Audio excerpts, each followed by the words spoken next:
Hello, good afternoon everyone. तो आज આપણે જે ટોપિક લઈ રહ્યા છે એ છે ઔદ્યોગિક સંચાલનમાં સત્તાનું કેન્દ્રીકરણ અને વિકેન્દ્રીકરણ। બરાબર છે। તો ઇંગ્લિશમાં કહીએ તો સેન્ટ્રલાઇઝેશન અને decentralisation of authority in industrial management. આ ખૂબ જ ઇમ્પોર્ટન્ટ ટોપિક કહી શકાય, અથવા તો આની અંદરથી એક ક્વેશ્ચન પૂછી શકાય તમને કે what is the difference between centralisation and decentralisation, અથવા તો આ બંનેની ઓથોરિટી શું છે ઇન ઇન્ડસ્ટ્રીયલ મેનેજમેન્ટની અંદર। બરાબર। તો સૌપ્રથમ આપણને બતાવ્યું છે કે ઔદ્યોગિક પ્રવૃત્તિઓ અનેક કાર્યભાગો, પ્રક્રિયાઓ અને તંત્રની બનેલી હોય છે। બરાબર, કે ઔદ્યોગિક પ્રવૃત્તિઓ અનેક કાર્યભાગો, પ્રક્રિયાઓ અને તંત્રની બનેલી હોય છે। જેમ કે આપણે લઈએ તો એક કાપડ ઉદ્યોગ, યંત્રોનું ઉત્પાદન, કાપડ ઉદ્યોગ એટલે કે મતલબમાં જે ક્લોથ જે છે ને મતલબમાં તે, પછી યંત્રનું પ્રોડક્શન મતલબમાં પછી ઓઇલ રિફાઇનરી, બરાબર, વગેરે આપણે કહી શકીએ। તો તેની અંદર કીધું છે કે ભાઈ તેમાં સમાવિષ્ટ થતી દરેક પ્રક્રિયા અથવા કાર્ય પ્રમાણ એટલું વ્યાપક અને જટિલ હોય છે કે આવી દરેક પ્રવૃત્તિના ચાર્જમાં કોઈ કાર્યકારી મેનેજરની નિમણૂક કરવામાં આવતી હોય છે, અથવા તો કરવામાં આવે છે એવું આપણે કહી શકીએ। તો આવી નિમણૂકમાં સ્થાનિક મેનેજરોને ઉચ્ચ સંચાલન દ્વારા કેટલીક સત્તાની સોંપણી કરવી જરૂરી બને છે। બરાબર। તો સાથે સાથે સર્વગ્રાહી અંકુશ માટે ઉચ્ચ સંચાલન કેટલીક સત્તાઓ પોતાની પાસે રાખે છે। બરાબર। તો આ સત્તાના કેન્દ્રીકરણ અને વિકેન્દ્રીકરણ, સેન્ટ્રલાઇઝેશન અને ડિસેન્ટ્રલાઇઝેશન, બરાબર છે। આ શબ્દ યાદ રાખજો કે આ પૂછાશે જ એક્ઝામમાં। બરાબર, કે આવી નિમણૂકમાં સ્થાનિક મેનેજરોની ઉચ્ચ સંચાલન દ્વારા કેટલીક સત્તાની સોંપણી કરવી જરૂરી બને છે। બરાબર, અમુક જે વેચી દેવાનું હોય, અને એ જ રીતે સાથે સાથે સર્વગ્રાહી અંકુશ માટે ઉચ્ચ સંચાલન કેટલીક સત્તાઓ પોતાની પાસે રાખે પણ છે। બરાબર। તો આ ખ્યાલ સત્તાના કેન્દ્રીકરણ અને વિકેન્દ્રીકરણ તરીકે પણ પ્રચલિત છે એવું આપણે કહી શકીએ। તો હેનરી ફ્રીયોલના 14મા સિદ્ધાંતોમાં કેન્દ્રીકરણના સિદ્ધાંતને સમાવેશ કરવામાં આવ્યો છે। બરાબર, હેનરી ફ્રીયોલના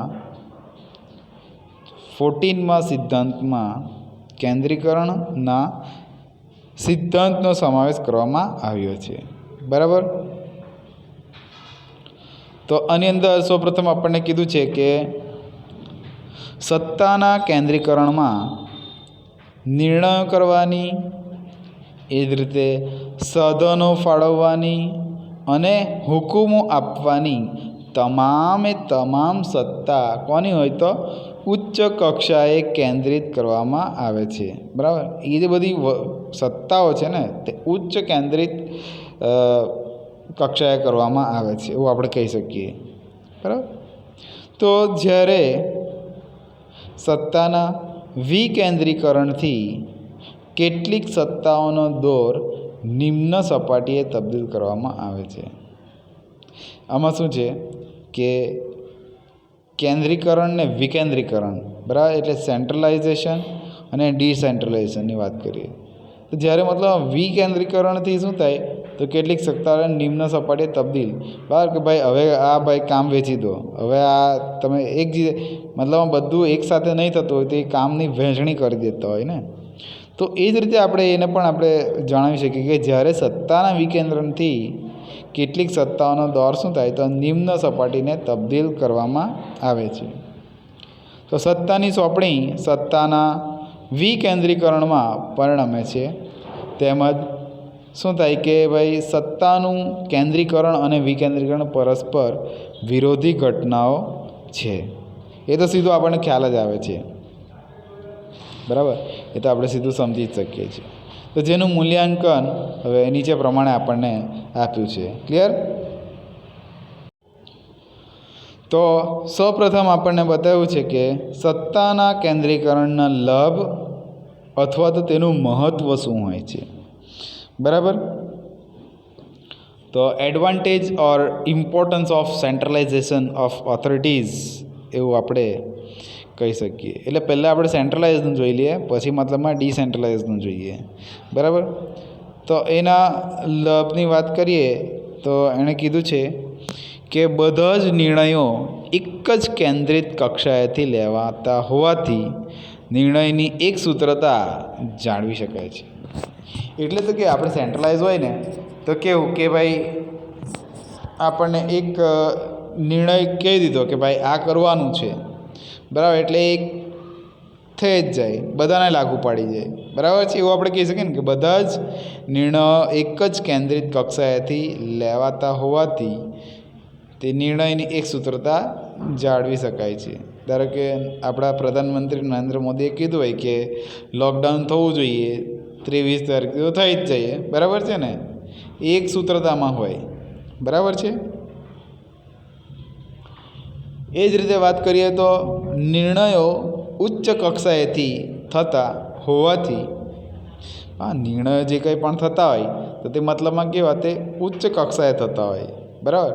તો તેનાથી શું થાય તો કે વ્યાપક ફલકના અનુસંધાનમાં લેવાતા નિર્ણયોની ગુણવત્તા ઊંચા પ્રકારની રહે છે. એટલે જે કંઈ બી ઊંચા હોદ્દા પરથી કે ઊંચા પેલા સ્ટેટમેન્ટ પરથી મતલબમાં લઈએ તો કેવું કે એની એક મજબૂતી, એની ગુણવત્તા સારી હોય છે, બરાબર છે ને. એવું આપણે કહી શકીએ. ઇફેક્ટિવ નિર્ણય આપણે એવું કહી શકીએ, બરાબર. ઉચ્ચ કક્ષાએથી લેવામાં આવતા હોય તેના માટે, એટલે સેન્ટ્રલાઇઝ કહી શકીએ આપણે. એ જ રીતે વાત કરીએ તો ત્રીજું કીધું કે ભાઈ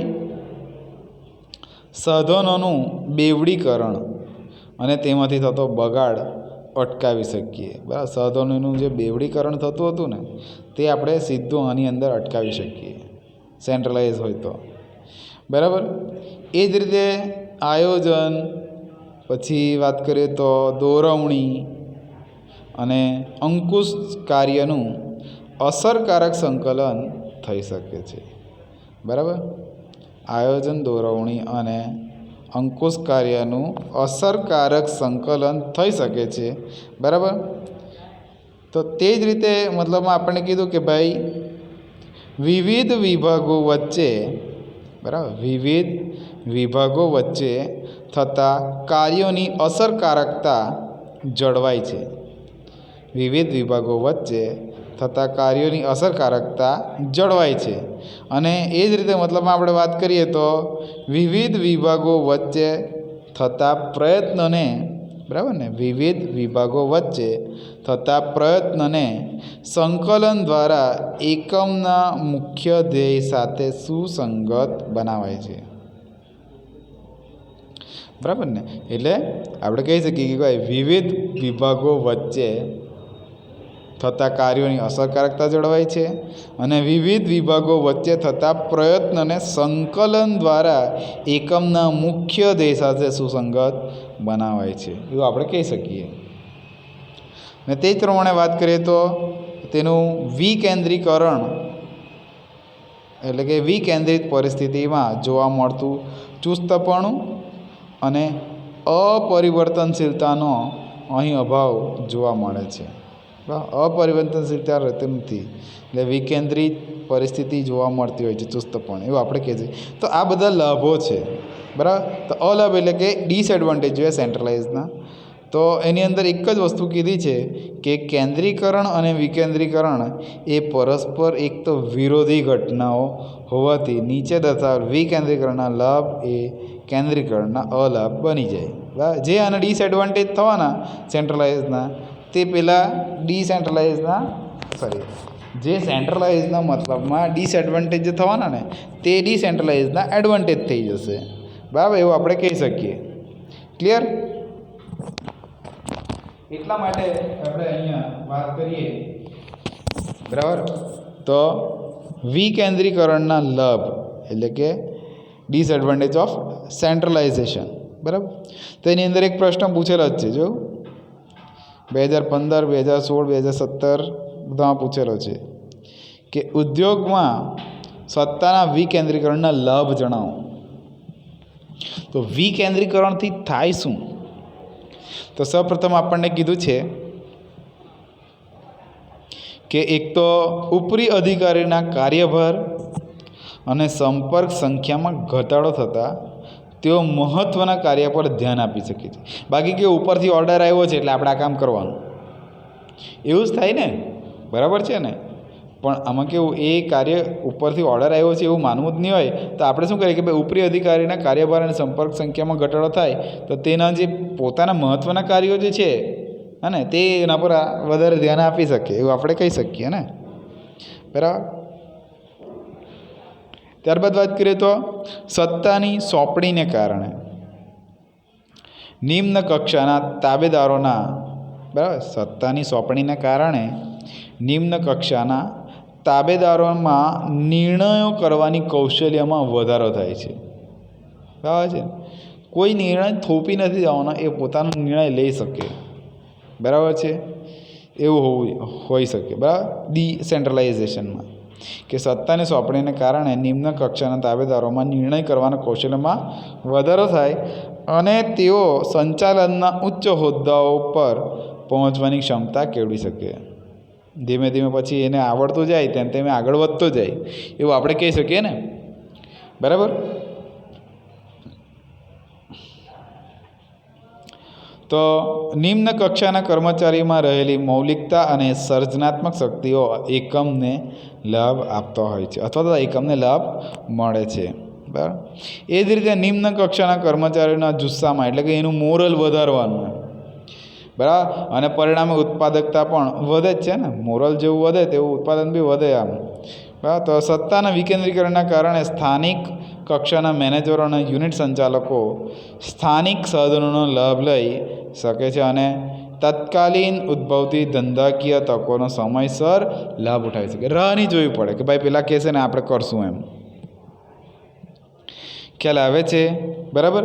તો ત્યારબાદ વાત કરીએ તો ધંધાની સફળતાની મુખ્ય ચાવી સમયસર નિર્ણયો લેવાથી થાય છે. એ તો આપણને ખબર જ છે. બરાબર, કે ધંધાની સફળતાની મુખ્ય ચાવી સમયસર નિર્ણય લેવામાં છે. તો સત્તાના વિકેન્દ્રીકરણને કારણે સ્થાનિક કક્ષાના મેનેજરોને નિર્ણય કરવાનું સ્વાતંત્ર્ય પ્રાપ્ત થતું હોવાથી તેઓ ઝડપી નિર્ણય લઈ શકે છે. બરાબર. એ જ રીતે લાસ્ટ પોઈન્ટ જોવાનું જોઈએ તો એની અંદર કીધું કે ભાઈ સત્તા જવાબદારી વચ્ચેના સંતુલનના સિદ્ધાંતને કારણે અધિકારીઓ એક તરફ સત્તાનો વધુ પડતો ઉપયોગ કરતા નથી તો બીજી તરફ નિષ્ફળતા માટે બીજા ઉપર જવાબદારી ઢોળી શકતા નથી. કે ભાઈ આ તો મને પ્રધાનમંત્રીએ કીધેલું અમારાથી નહીં થયું, પણ પોતે જ કરતા હોય તો જવાબદારી પોતે જ સ્વીકારવી પડે ને, એટલે એકબીજા પર દોડાય નહીં. બરાબર છે, એવું આપણે કહી શકીએ. પછી આના બી અલાભ આપણને બતાવેલા છે વિકેન્દ્રીકરણના, એટલે કે ડિસએડવાન્ટેજ આપણને કીધેલા છે. તો એની અંદર કીધું કે ભાઈ સત્તાનું કેન્દ્રીકરણ અને વિકેન્દ્રીકરણ પરસ્પર વિરોધી ખ્યાલો હોય તો ઉપર દર્શાવેલ સત્તાના કેન્દ્રીકરણનો લાભો છે જે સત્તાના વિકેન્દ્રીકરણના અલાભો બની જાય. એટલે જે મતલબમાં ડિસએડવાન્ટેજ આપેલો છે સેન્ટ્રલાઇઝેશનનો તે, બરાબર છે, તે મતલબમાં એડવાન્ટેજ છે સેન્ટ્રલાઇઝેશનના, અને જે સેન્ટ્રલાઇઝેશનના ડિસએડવાન્ટેજ આપેલા છે તે ડિસેન્ટ્રલાઇઝના એડવાન્ટેજ બની જાય, એવું આપણે કહી શકીએ. ક્લિયર?